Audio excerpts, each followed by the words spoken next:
As we've been talking about, sex scandals between teachers and students have grabbed the nation's attention for years. Joining us now on the phone is Dr. Charol Shakeshaft, a professor of education at Virginia Commonwealth University. Charol, thanks so much for being with us today. I know you conducted a study on teacher-student sex abuse, and you found how common it is. How common is it? Well, about 7% of students in the United States report that they've had some form of physical sexual misconduct directed toward them by an adult employed in a school, and that's about 3.5 million students. And then when you add other forms like exhibitionism or masturbating in front of a student or some other thing where you don't actually touch the student or showing them pornography, it comes up to about 10%, which is about 4.5 million students. That seems like a big number. Was there anything else that surprised you when you conducted this survey? Well, I guess I initially was surprised at how much misconduct there is and how few students report and how little is done in the schools.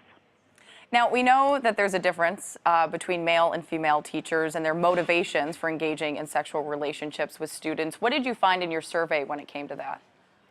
Well, in another study, we looked at what sort of drives them. And, of course, one thing that drives predators is that some of them, but not most of them, are sexual predators. And that's really how they're wired. And for lots of reasons, their focus for sexual pleasure is children. But of those who aren't, and this is the majority, particularly in middle school and high school, what drives both men and women really are things that have to do with emotional immaturity. They just are emotionally arrested. And for men, that often means they're emotionally arrested in really taking advantage of any sexual opportunity that might come along, no matter who it is.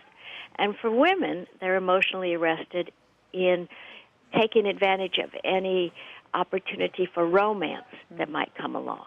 And so for women, they're more likely to identify this as a special person, my soulmate, the person I should be with.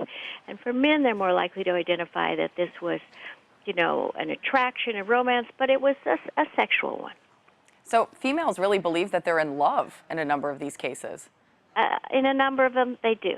So one of the most famous examples, I think, of what we're talking about, too, is a teacher-student relationship with Florida teacher Deborah LaFave. She was convicted for having sex with a 14-year-old back in 2005.